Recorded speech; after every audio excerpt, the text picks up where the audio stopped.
Hello friends, मैं पारस Yadav GC academy के online classes में आप सभी का फिर से स्वागत करता हूं। जैसा कि हम लोग छत्तीसगढ़ जीएस के हमारा लेक्चर कंटिन्यू कर रहे हैं, आज हमारा सेकंड थर्ड लेक्चर रहेगा, वो हमारा फिर से छत्तीसगढ़ ज्योग्राफी का ही रहेगा। तो चलिए हमारी क्लासेस हम लोग स्टार्ट करते हैं, ठीक है। तो आज हम लोग छत्तीसगढ़ का जो ज्योग्राफिकल डिवीजन है, अर्थात हमारा जो भौतिक विभाजन है, उसको हम लोग कवर करेंगे आज के लेक्चर में, ठीक है। तो सबसे पहले ज्योग्राफिकल डिवीजन क्या होता है। देखिए, हर एक कोई क्षेत्र होता है जहाँ की एक विशिष्ट संरचना होती है, वहाँ का वन संसाधन होता है, पठारी क्षेत्र होते हैं, पहाड़ी क्षेत्र होते हैं।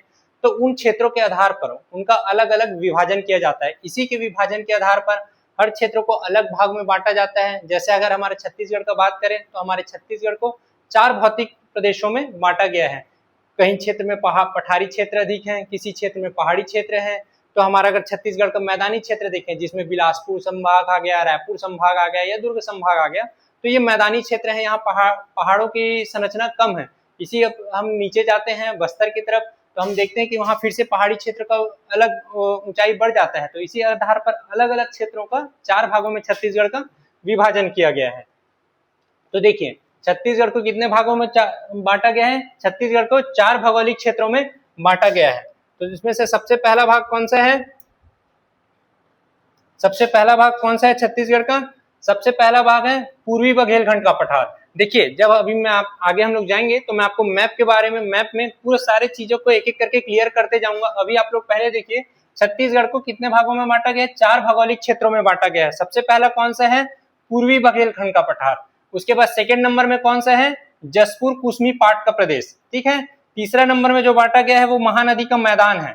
और चौथा नंबर में जो बांटा गया है वो क्या है? दंडकारण्य का पठार। अब उसके बाद देखिए, जो जसपुर कुसमी पाट है वो फिर से 3 अलग अलग भागों में बांटा गया है। जैसे आपका एक घर होता है, ये आपका एक घर है, तो घर हम लोग अलग अलग सेक्शन में डिवाइड होते हैं। कहीं हमारा लिविंग रूम रहता है, कहीं हमारा ड्राइंग रूम रहता है, कहीं हमारा डाइनिंग रूम रहता है। सिमिलरली ये जसपुर कुसमी पाट प्रदेश है, ये भी 3 अलग अलग सेक्शनों में बांटा गया है। पहाड़ जो ऊंचाई है उसके आधार पर और वहां जो संरचनाएं पाई जाती है उसके आधार पर इसको 3 भागों में बांटा गया है, ऊपरी घाट, नीच घाट और मैन पाट। इसी प्रकार महानदी का जो मैदान है इसको भी 2 भागों में बांटा गया है, महानदी बेसिन और सीमांत उच्च भूमि। सीमांत उच्च भूमि मतलब ये जो एक एरिया है, इसका जो साइड का जो एरिया होता है, ये जो सीमांत क्षेत्र, सीमा का साइड वाला भाग, ठीक है, ये होता है सीमांत भाग। तो इसी प्रकार सीमांत उच्च भूमि। और उसके बाद हमारा आता है चौथा दंडकारण्य। दंडकारण्य मतलब हमारा जो बस्तर संभाग है वो पूरा आ जाता है। तो ये दंडकारण्य को हम 4 भागों में बांटते हैं। सबसे पहला कौन सा? कोटरी बेसिन। दूसरा फिर आता है अबू झमाड़ की पहाड़ियां, आपने सुना होगा।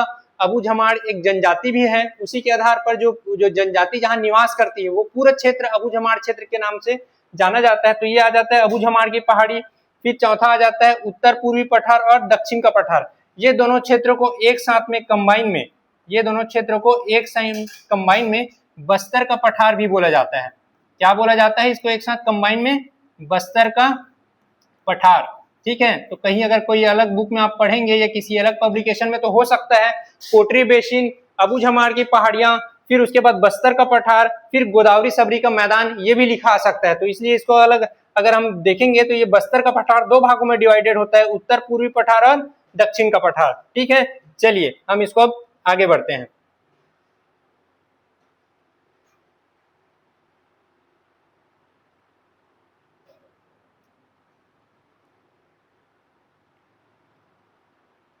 देखिए, सबसे पहले हम आते हैं पूर्वी बघेलखंड का पठार। जैसा मैंने बताया छत्तीसगढ़ को कितने भागों में बांटा गया है? 4 भौगोलिक प्रदेशों में बांटा गया है। सबसे पहला कौन सा है?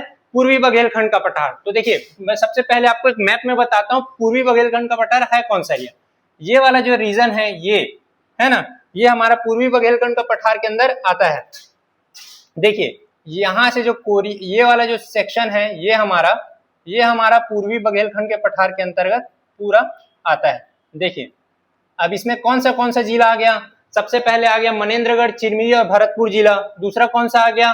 कोरिया जिला, है ना। फिर तीसरा आ गया हमारा सूरजपुर जिला। फिर चौथा आता है बलरामपुर जिला। लेकिन बलरामपुर जिला पूर्ण रूप से समाहित नहीं है। जैसे कोरिया जिला, मनेन्द्रगढ़, चिरमिरी या सूरजपुर जिला पूरे क्षेत्र के एक साथ आते हैं। लेकिन जब बलरामपुर जिला ज्यादा जाता है तो वहां जो कुसमी क्षेत्र है, कुसमी तहसील, वो छोड़कर और इसी प्रकार सरगुजा जो जिला है ना, उसका मेन पार्ट जो तहसील या सीतापुर तहसील बोलते हैं, वो वाला एरिया छोड़ के ये पूरा किस में आता है, ये हमारा आता है सबसे पहले पूर्वी बघेलखंड का पठार। इसमें पूर्वी बघेलखंड का पठार, पूर्वी बघेलखंड का पठार। तो हमारा सबसे पहला भाग कौन सा हो गया, पूर्वी बघेलखंड का पठार। अब आपको समझ आ रहा होगा 4 भौगोलिक प्रदेशों में बांटा गया, तो सबसे पहला भौगोलिक प्रदेश कौन सा हो गया, पूर्वी बघेलखंड का पठार। इसमें कौन सा जिला आ गया हमारा, मनेन्द्रगढ़, चिरमिरी, कोरिया, सूरजपुर, बलरामपुर। बलरामपुर का कौन सा तहसील हम लोग छोड़ेंगे, कुसमी तहसील। सरगुजा जिला का कौन सा, सरगुजा जिला का कौन सा, सीतापुर तहसील। ये तहसील को छोड़कर संपूर्ण सरगुजा जिला किस में आ जाता है, हमारा पूर्वी बघेलखंड के पठार में। ठीक है, मैप में समझ आ गया। चलिए तो देखिए, सबसे पहले पूर्वी बघेलखंड का जो पठार है उसका टोटल एरिया कितना है, मैंने आपको बताया था। छत्तीसगढ़ का टोटल क्षेत्रफल कितना है, 1,35,191 वर्ग किलोमीटर। ठीक है, 1,35,000 स्क्वायर किलोमीटर। इसी को जब हम लोग 4 अलग अलग डिवाइड में बांटते हैं तो सबसे पहले 21,863 वर्ग किलोमीटर, कितना, 21,863 वर्ग किलोमीटर। इतने एरिया में कौन सा डिवाइडेड है, पूर्वी बघेलखंड का पठार। देखिए जो क्षेत्रफल है, ये वाला सबसे पहला जो भौगोलिक प्रदेश है उसका कितना है, 21,863 वर्ग किलोमीटर। ये जो है वो टोटल हमारा जो छत्तीसगढ़ का क्षेत्रफल कितना है, हमारा टोटल छत्तीसगढ़ का क्षेत्रफल 1,35,191 वर्ग किलोमीटर। इसका कितना परसेंटेज है, तो ये है इसका 16.16%। कितना है, 16.16%। देखिए 16.16%। अब इस प्रदेश की औसत ऊंचाई कितनी है, तो जैसे मैंने आपको पिछले लेक्चर में बताया था हम लोग औसत ऊंचाई कैसे नापते हैं। अगर वो आपको याद नहीं होगा तो आप एक बार फिर से पिछला लेक्चर देख लीजिएगा, उसमें मैंने बताया था कि औसत ऊंचाई कैसे निकाली जाती है। तो हमारी इस प्रदेश की औसत ऊंचाई कितना है, 300 से 700 मीटर। कहीं कहीं किसी बुक में आपको भी ये भी देख सकते हैं कि ये 300 से 600 मीटर लिखा होगा। ठीक है, तो कितनी है औसत ऊंचाई, 300 से 700 मीटर। जैसे मैंने बताया इसमें सम्मिलित जिले कौन कौन से हैं, मनेन्द्रगढ़, चिरमिरी, दूसरा कौन सा, कोरिया जिला, तीसरा सूरजपुर जिला, चौथा कुसमी तहसील को छोड़कर संपूर्ण बलरामपुर जिला। फिर आते हैं हम लोग सरगुजा जिला। सरगुजा जिला में कौन सा तहसील हम लोग छोड़ेंगे, बताइए कौन सा तहसील हम लोग छोड़ेंगे, हम लोग उसमें छोड़ेंगे सीतापुर तहसील, या मेन पार्ट जो वाला जो एरिया है वो एरिया छोड़कर संपूर्ण सरगुजा जिला। ये देखिए मैंने यहाँ मेंशन कर दिया है सरगुजा जिला, इसमें मेन पार्ट एवं जारंग पार्ट को छोड़, ये जारंग पार्ट एक साथ आता है सीतापुर तहसील में। फिर बलरामपुर, इसमें सामरी पार्ट, जमीर पार्ट को छोड़कर ये आ जाता है हमारा कौन सा, कुसमी तहसील में। फिर आ जाता है मनेन्द्रगढ़, चिरमिरी। अगर क्वेश्चन में पूछा जाता है पूर्वी बघेलखंड पठार में कुल कितने जिले सम्मिलित हैं, तो कितने जिले सम्मिलित हैं, 5 जिले हैं। ठीक है, अब देखिए जब मैंने छत्तीसगढ़ का भूगर्भिक बनावट समझाया था तो मैंने आपको पढ़ाया था आधा कवि गोद में बैठा है। कौन सा, आर्कियन, धारवाड़, कड़प्पा, विंध्याचल, गोंडवाना क्रम। मैंने आपको उस समय बताया था कि जब हम लोग आगे जब लेक्चर में जाते जाएंगे तो आपको मैं ये जो संरचनाएं हैं उसके आधार पर अलग अलग क्षेत्रों में कौन सा संरचनाएं पाई जाती है, उसके आधार पर किस प्रकार की मिट्टियों का निर्माण होता है, ये सब मैं आपको पढ़ाने वाला हूँ। ठीक है, तो इसी आधार पर देखिए मैंने जब आपको जब क्लास लिया था तो मैंने बताया था इस क्षेत्र में कौन से प्रकार के गौण सेल पाया जाता है, गोंडवाना सेल समूह। ठीक है, कौन से प्रकार की संरचनाएं पाई जाती है, गोंडवाना सेल समूह। और गोंडवाना सेल समूह से क्या पाया जाता है, मैंने बताया था कोयला। क्या पाया जाता है गोंडवाना सेल समूह से, कोयला। इसीलिए आप देखेंगे ये वाला जो प्रदेश है ना, ये वाला प्रदेश कोयला खनिज के लिए महत्वपूर्ण क्षेत्र है और सबसे अधिक खनिज का उत्पादन, कोयला खनिज का उत्पादन इसी क्षेत्र से होता है। अब पूर्वी बघेलखंड का सबसे ऊंचा चोटी, ये क्वेश्चन कई बार सीजीपीएससी प्री में भी पूछा जा सकता है, और जो व्यापम है जो छत्तीसगढ़ एसएससी के नाम से जाना जाता है उसमें भी बहुत सारे पेपर हुए हैं, उसमें भी ये पूछा गया है पूर्वी बघेलखंड का जो पठार है उसकी सबसे ऊंची चोटी कौन सी है, तो सबसे ऊंची चोटी कौन सी है, देवगढ़। जो पूर्वी बघेल चांग भाखर एवं देवगढ़ की जो पहाड़ियां आता है इसी के अंदर आएगा, जिसको हम लोग आगे क्लास में पढ़ेंगे। पूर्वी बघेलखंड का जो पठार है उसके अंदर चांग भाखर एवं देवगढ़ की पहाड़ियां आती है, जिसमें जो देवगढ़ की पहाड़ी है उसकी ऊंचाई कितनी है, 1033 मीटर, 1033 मीटर। वो इस प्रदेश की सबसे ऊंची चोटी है। तो देखिए इस प्रदेश की सबसे ऊंची चोटी कौन सी है, देवगढ़, 1033 मीटर। ठीक है, अब देखिए अभी हम लोग आगे और लेक्चर में जाएंगे जिसमें मैं आपको जो रिवर सिस्टम है छत्तीसगढ़ का उसको पढ़ाऊंगा। उसमें मैं आपको दिखाऊंगा कि छत्तीसगढ़ की किन किन क्षेत्रों से कौन सी नदी गुजरती है, कितने अपवाह तंत्र पाए जाते हैं, अपवाह तंत्र क्या होता है, मैं ये सारी चीजें बताऊंगा। तो अभी आप लोग ये याद रखिए, जो पूर्वी बघेलखंड का पठार है वो मुख्य रूप से गंगा नदी अपवाह तंत्र के अंतर आता है। और गंगा नदी अपवाह तंत्र के अंतर्गत जो सोन नदी है ना, सोन नदी गंगा नदी की सहायक नदी है। तो जो सोन नदी के माध्यम से छत्तीसगढ़ की ये जो नदियां हैं वो सोन नदियों में संगम होता है, समाहित होती है, और वो सोन नदी के माध्यम से वो गंगा नदी में विसर्जित हो जाती है। तो इसलिए इसको बोला जाता है, ये जो क्षेत्र है ना, वो मुख्य रूप से कौन से नदी तंत्र या अपवाह तंत्र के अंतर्गत आता है? तो ये मुख्य रूप से अंतर्गत आता है किसके? सोन नदी अपवाह तंत्र के अंतर्गत। इसको गंगा नदी अपवाह तंत्र भी बोला जाता है, ठीक है। उसके बाद आप देखिए, मैं जो जैसे बताइए, बनास नदी हो गया है ना, गोपत नदी हो गया, और ये हसदेव नदी।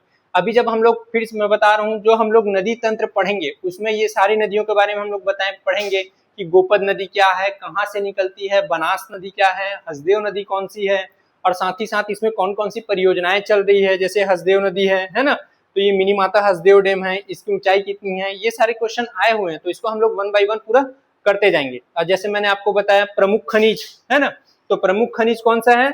कोयला। और उसके बाद इस क्षेत्र में जो वर्षा है, वर्षा कितना होता है? 130 से 25 मीटर तक, ठीक है। तो चलिए फिर से रिकॉल करते हैं, हमने क्या पढ़ा। सबसे पहला जो 4 भौगोलिक प्रदेशों में छत्तीसगढ़ को बांटा गया है, सबसे पहला प्रदेश कौन सा है? पूर्वी बघेलखंड का पठार। उसका टोटल क्षेत्रफल कितना है? 21,863 वर्ग किलोमीटर। और ये जो 21,863 वर्ग किलोमीटर है, ये छत्तीसगढ़ के टोटल क्षेत्रफल के कितना प्रतिशत है? 16.16%। देखिए, ये जो सारे डेटा है ना, वो आपको याद रखने पड़ेंगे, क्योंकि इसके क्वेश्चन डायरेक्ट आते हैं, चाहे आप छत्तीसगढ़ एसएससी बोले या छत्तीसगढ़ के पीएससी बोले या अदर जो भी एग्जाम होंगे, उसमें ये क्वेश्चन डायरेक्ट आ सकता है कि पूर्वी बघेलखंड का पठार जो है छत्तीसगढ़ के कुल क्षेत्रफल का कितना प्रतिशत है। तो आपको ये सारी चीजें याद होनी चाहिए। साथ ही इसमें कितने कौन कौन से जिले सम्मिलित हैं, जैसे बलरामपुर का बताया, मनेन्द्रगढ़ है ना, ये सारे जिले आपको याद रखना है। साथ ही साथ इसमें कौन से खनिज की मुख्य प्राप्ति होती है? कोयला। कोयला खनिज की मुख्य रूप से प्राप्ति होती है। कोयला खनिज किससे मिलता है? गोंडवाना सेल समूह से, जैसे हमने पिछले लेक्चर में हमने पढ़ा है, ठीक है। तो उसी प्रकार पूर्वी बघेलखंड का सबसे ऊंची चोटी कौन सा है? देवगढ़ की पहाड़ी।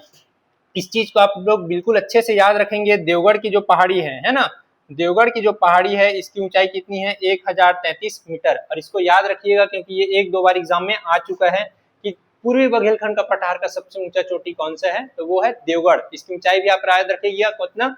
1033 मीटर। उसके बाद अपवाह तंत्र में सोन नदी अपवाह तंत्र, गोपद है ना, और उसके बाद वर्षा जो क्षेत्र है इसका कितना? 130 से 150 सेंटीमीटर तक, ठीक है। तो इतना आपको पूरा याद रखना है, ठीक है। चलिए हम लोग फिर अब चलते हैं नेक्स्ट में। पूरी क्लास देखने के लिए GC क्लास ऐप डाउनलोड करें, gcclass.com विजिट करें और अपनी सिलेक्शन जर्नी शुरू करें।